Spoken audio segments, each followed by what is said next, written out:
And now, Georgia History Stories from Chapter 2, Part 2, Founding of Savannah, Planting the Colony. On the 5th of February, Oglethorpe, having finished his survey, got aboard his little vessel and sailed back to Port Royal. He found that during his 10 days' absence, his colonists had been most kindly treated by the soldiers and the people of Beaufort. Many of the folk from the surrounding country, too, had called to see them and had brought them presents of fat pigs, fowls, eggs, butter, and homemade bread. They were in good health and fine spirits, and no wonder, for they had been treated like heroes. On the night after his return, Oglethorpe got them together and described to them the beautiful spot in Georgia that he had selected for their home, and told them about the Yamacraw Indians. He instructed them to be ready, bag and baggage, to start for Savannah, as he had already named the place, early on the next Monday morning.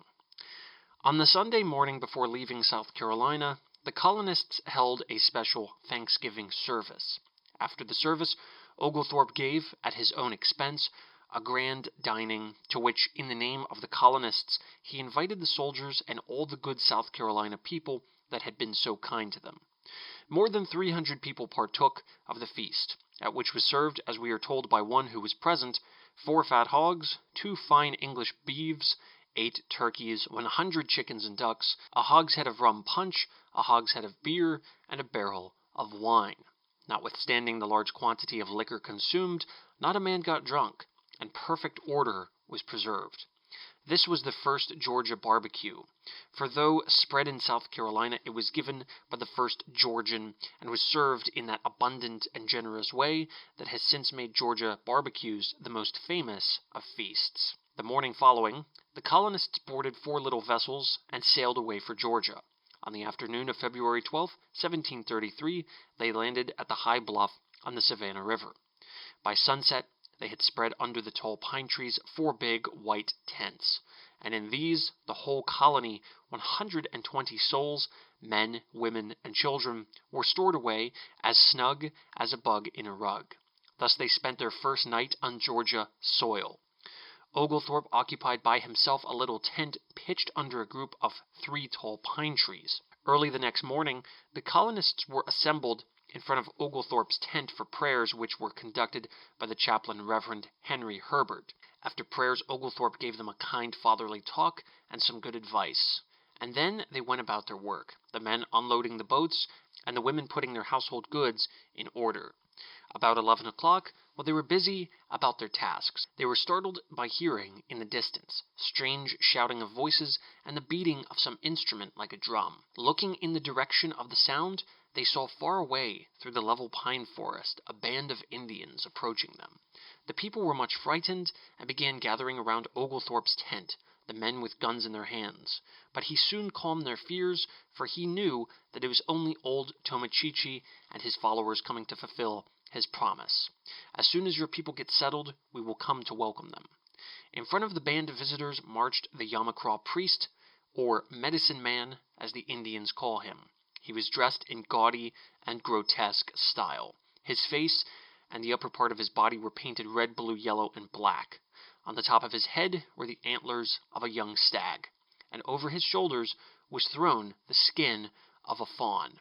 In each hand he carried an outspread fan of eagle's feathers attached to a long handle, which was strung from top to bottom with little jingling bells.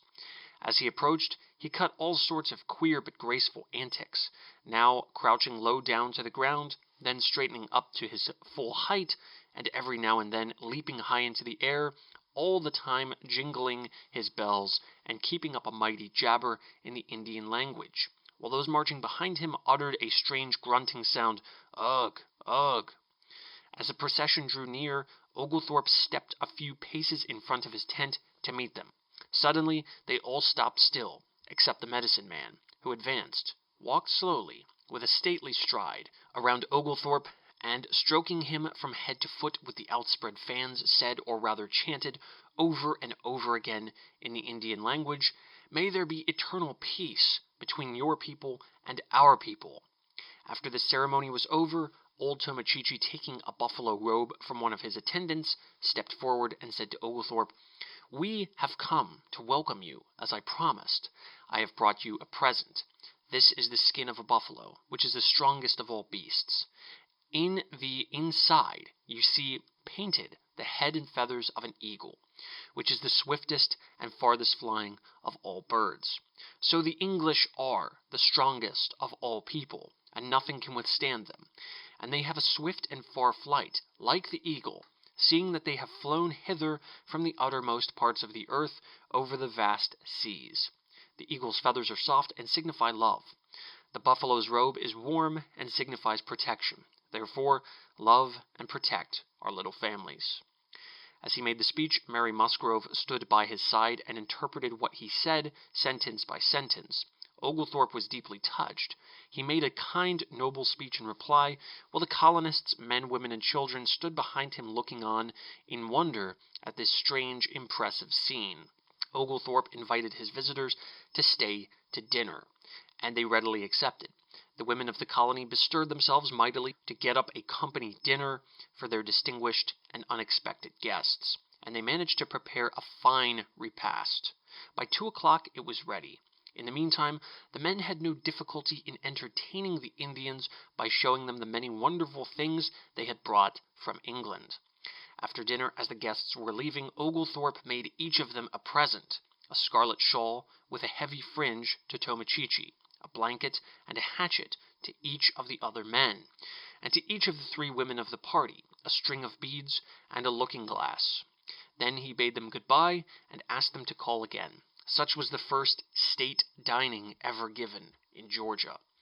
For more than a year, Oglethorpe continued to live in his little tent under the 3 great pine trees overlooking the river, while he directed the work of the colonists, all of whose hardships and privations he shared. He laid off in the great forest the plan of the town that was to be builded there. That plan is perfectly preserved in the city of Savannah of today, though of course the original streets have been lengthened and many new streets and squares have been added. Oglethorpe's 6 streets, Bull, Bryan, Drayton, Abercorn, St. Julian, and Whitaker, are still the principal thoroughfares of the city. Bull Street he named for that Colonel Bull who so greatly helped him in planting his colony, and the others he named for benevolent persons in England and South Carolina who had helped the colony by contributions in money and in other ways.